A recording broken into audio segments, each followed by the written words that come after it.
क्या अचानक आपको ऐसा महसूस होने लगा है जैसे आपकी दुनिया खत्म हो गई है? तो आप अकेले नहीं हैं दोस्तों।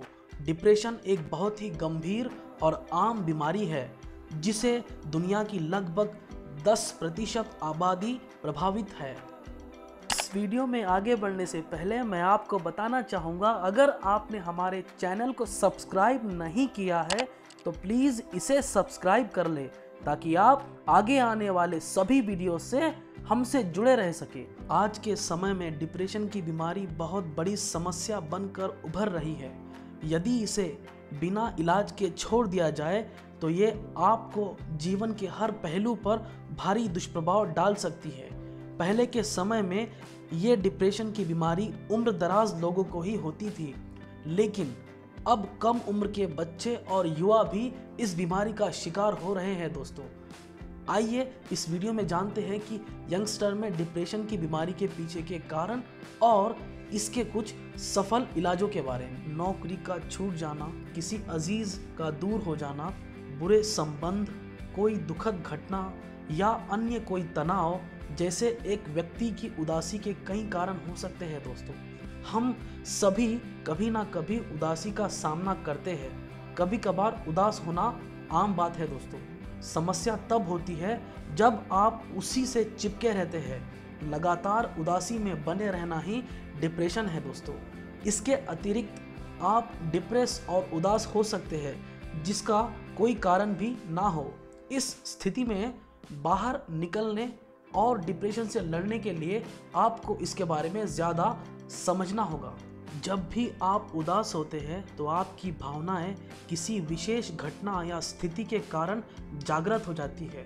एक बार वो घटना बदलने पर या समय बीत जाने पर उदासी भी दूर हो जाती है। दूसरी ओर डिप्रेशन आपके विचारों, भावनाओं, समझ और व्यवहार को प्रभावित करती है दोस्तों।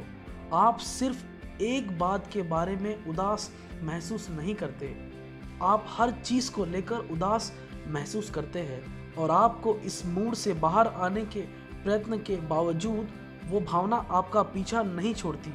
वास्तव में आप डिप्रेस महसूस करते हैं और आपको उसका कारण भी पता नहीं होता है। आजकल कम उम्र के बच्चों और कॉलेज जाने वाले छात्रों पर पढ़ाई और करियर बनाने का बोझ काफ़ी बढ़ गया है।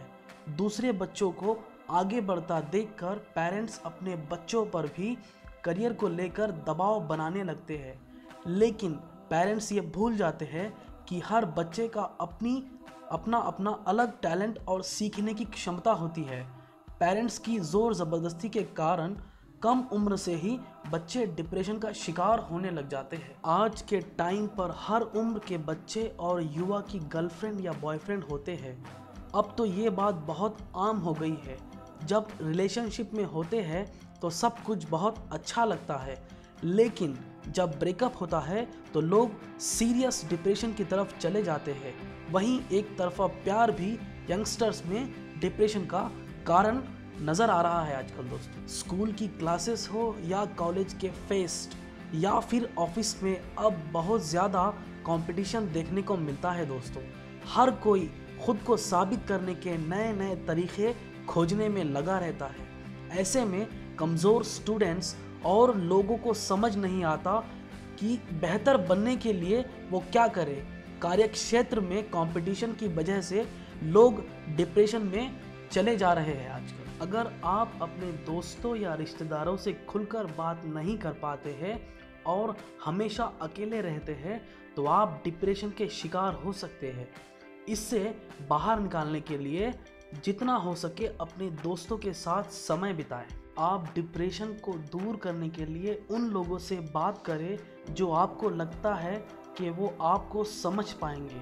अगर कोई आपकी हालात या किसी भी कमी का मजाक उड़ाता है तो उन लोगों से दूर रहिए। डिप्रेशन से बाहर निकलने के लिए आप किसी मनोचिकित्सक के पास काउंसलिंग के लिए भी जा सकते हैं। पूरे शारीरिक और मानसिक स्वास्थ्य के लिए पर्याप्त नींद लेना बहुत ही महत्वपूर्ण होता है। अगर आपको नींद आने में परेशानी हो तो अपने डॉक्टर से बात ज़रूर करें। अपने तनाव को कंट्रोल में रखने के लिए ध्यान और योग का अभ्यास करें। जीवन में संतुलन बनाए रखें। अगर ज़रूरी हो तो अपने दायित्वों को कम करें। खुद का ध्यान रखने के लिए भी कुछ समय अवश्य निकालें। शारीरिक गतिविधियां डिप्रेशन के लक्षणों को कम करने में बहुत ही मददगार साबित होती है, इसलिए तैयार हो जाइए।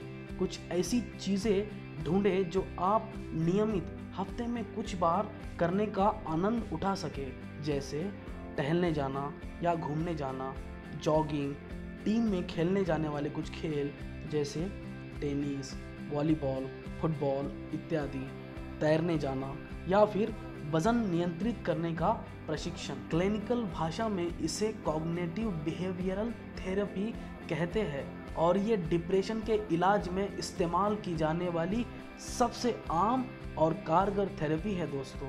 ये आपके नकारात्मक व्यवहारों और विश्वासों को पहचानने और उन्हें सकारात्मक और स्वास्थ्यप्रद विचारों से बदल देने का एक जागरूक प्रयास है। आखिर में आप सभी अनचाही स्थितियों को नियंत्रित नहीं कर सकते, पर आप उन स्थितियों से निपटने और सोचने के अपने तरीकों पर नियंत्रण ज़रूर कर सकते हैं दोस्तों। इस बात को स्वीकार करना कि आप डिप्रेस्ड हैं, ये बहुत कठिन होता है।